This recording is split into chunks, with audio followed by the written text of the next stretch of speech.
Bueno, la verdadera lucha de clases, ¿no? Cuando se establece este criterio o este concepto, es al principio, durante los primeros años de la Revolución Industrial, donde se establece la idea, ¿no?, en base a ciertos estudios viejos, ¿no?, de antropología, de arqueología social, donde se establece que las clases dirigentes controlan a las clases, digamos, a lo que después se llama el proletariado. Entonces vos de pronto tenés que el campesino era explotado por el señor de la tierra, luego ese campesino pasó a la fábrica y era explotado por el terrateniente o el empresario o el industrial. Entonces hacemos un paralelismo entre el campesino y el empleado y el obrero, y entre el terrateniente y el industrial. Y entonces en ese paralelismo decimos, bueno, hay una lucha de clases donde hay una clase que domina a la otra, y en base a esa dominancia, digamos, le roba la plusvalía, ¿no? Que es ese valor adicional o ese valor plus que se le da a la materia prima, que en el caso del campesino sería la tierra y la semilla, y en el caso del industrial es la madera y la silla, ponele.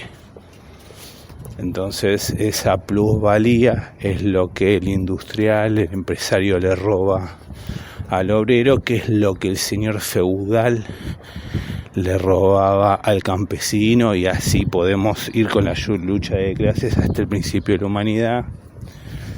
Pero bueno, no está estudiado hasta el principio de la humanidad, porque si se estudiara hasta el principio de la humanidad, el argumento se cae a pedazos, porque es simplemente la convivencia entre personas que están en diferentes situaciones en la vida, donde uno por ahí heredó la tierra porque sus padres se esforzaron y está en condiciones de darle trabajo a alguien que no heredó nada porque sus padres por algún motivo o no se esforzaron o no lo lograron a pesar de haberse esforzado.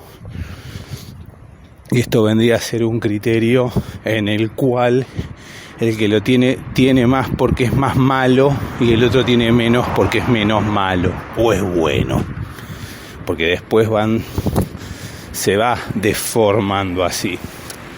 Pero aquí el quid de la cuestión es que la verdadera lucha de clases es entre la clase baja y la clase media.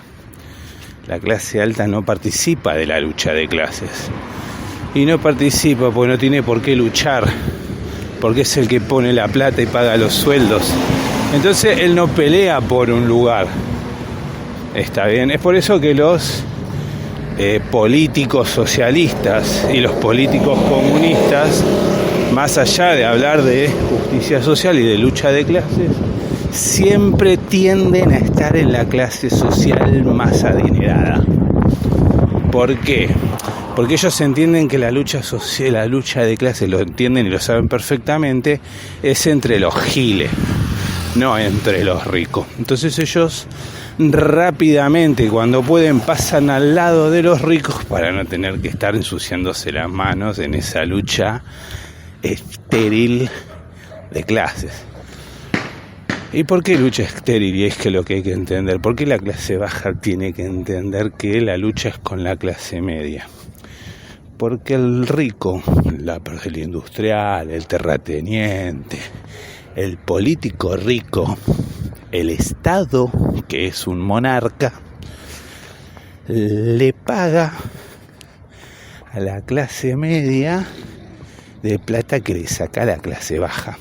Esa es la única verdad. Porque es una cuestión de 2 más 2 son 4, por eso el comunismo y el socialismo no profundiza este análisis, porque si lo profundizan tienen que reconocer que ellos le están sacando a los pobres. Pero como ellos van con esa sanata de unidad de los trabajadores, pues una unidad que no existe y que no sirve, porque querés unir al parásito con el parasitado y decir que los dos son lo mismo ante el que alimenta al parasitado, ¿no? Es así. Entonces, suponer ¿Qué clase de gente está a favor del sistema de repartija prosocialista? Generalmente son las clases medias, las que viven en ciudades, que tienen el agua subsidiada, que tienen la luz subsidiada, que tienen acceso al agua potable, tienen acceso a la red de gas. Esa gente defiende a rajatabla el modelo que le subsidia el agua, el modelo que le asegura el gas, el modelo que le da electricidad. Lo defiende a rajatabla, al punto de decir que cualquiera que quiere ir contra ese modelo está en contra de los pobres. Pero ¿por qué tienen que sostener ese argumento? Porque el tema es que, como ellos necesitan que el pobre siga trabajando feliz, porque, ellos necesitan que el proletariado siga generando ese capital hacia el empresario, porque ese capital que recibe el empresario derrama en la clase media. No es que no derrama en la clase media, nunca vuelve a la clase pobre. ¿Por qué? Porque se lo queda todo la clase media. ¿Qué es la clase media? La clase media es esa gente de la clase baja que tuvo la posibilidad de que sus hijos pasen a estar en un estrato intermedio de la sociedad, a recibir los favores de los ricos. No, y eso lo ves constantemente en los secretarios, en todos los que trabajan para el Estado, por ejemplo, los que están en planta permanente, no los bobos que defienden a los de estar en planta permanente a pesar de estar sin confirmación, porque en realidad no hay interés de que ellos mejoren su condición. O sea, los necesitan ahí ¿para qué? Porque necesitas que un grupo pequeño sienta pertenencia, ¿no? Sienta que pertenece. O necesitas que haya gente que sienta que pertenece para que no se queje tanto o no noten lo mal que están. Entonces, como vos tenés un par que pertenecen, un par que dice, no, bueno, pero viste que el tío Quinto de Juliana, la que vive a 8 cuadras, pegó un laburo en la MUNI, y dice, no, viste, con ¿cómo se llama?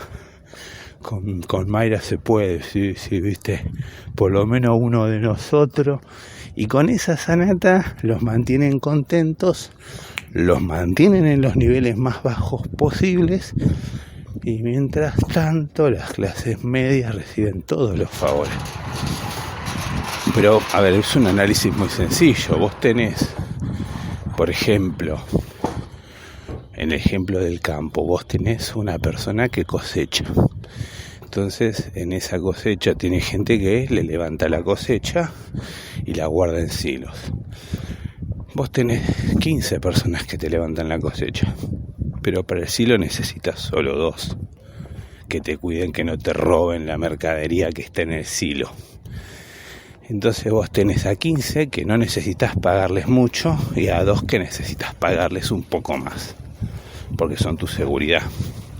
Esos son en esos derrama parte de la riqueza que le sustraen a los más pobres. Y uno dirá, no, pero también son explotados. No son la misma explotación, ameo. Esta segunda explotación es menos explotación. Les están pagando para cuidar el laburo de otro. Les están pagando con el laburo de otro. No se están pagando por su laburo, están pagando con el laburo de otro. El camionero que va a transportar eso también va a cobrar de esos 15 tipos que levantaron la cosecha. Los administrativos que van a llevar los números también van a cobrar de esos 15 tipos que levantaron la cosecha. Los únicos que no van a cobrar buena plata de esa cosecha son los 15 tipos que la levantaron. Entonces es ahí donde uno se tiene que dar cuenta que la lucha de clases es entre la clase media y la clase baja, y no entre la clase alta y la clase baja, o la clase alta y las otras clases.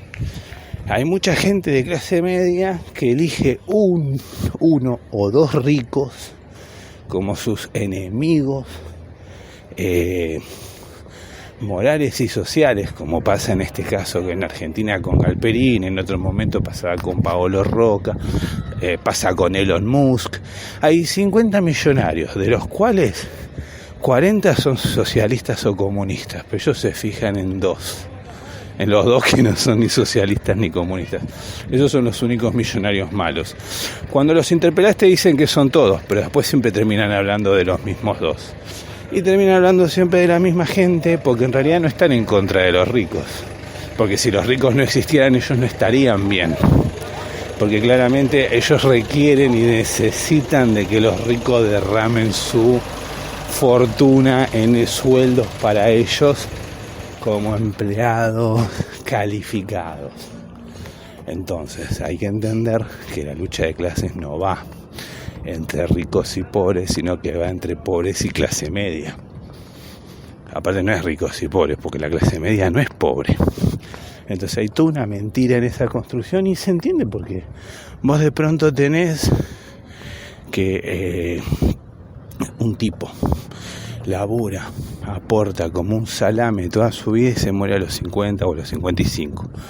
Nunca ve las mieles de sus aportes, pero de eso vive una clase social que está un poco mejor acomodada en la vida y que por ahí su corazón, su corazón no se estresa con la realidad de la miseria. Entonces esa persona que vive un poco más, que por ahí nunca trabajó lo suficiente, trabajó menos o se esforzó menos, hoy en Argentina se jubila sin aportes. Mientras que el Gil, que se rompió el culo y se murió a los 55, le bancó la joda. Dejó a una mujer viuda, a una mujer que por ahí tuvo que salir a laburar porque por ahí no estaban casados. Y cuando vos se lo planteás a la gente de clase media, fíjate que dicen, bueno, que se jodan porque no se casó, bueno, durmió. Siempre es jodete. Porque esta gente que aparte siempre es todo amor, su primer frase para el pobre que le salieron las cosas mal o que no tuvo la instrucción social para prevenir una mala jugada de la vida es que se joda por Gil. Porque esa es la otra arista. No solamente se quedan con la plusvalía de los más pobres, sino que aparte consideran que se tienen que joder por haber tenido mala suerte en la vida.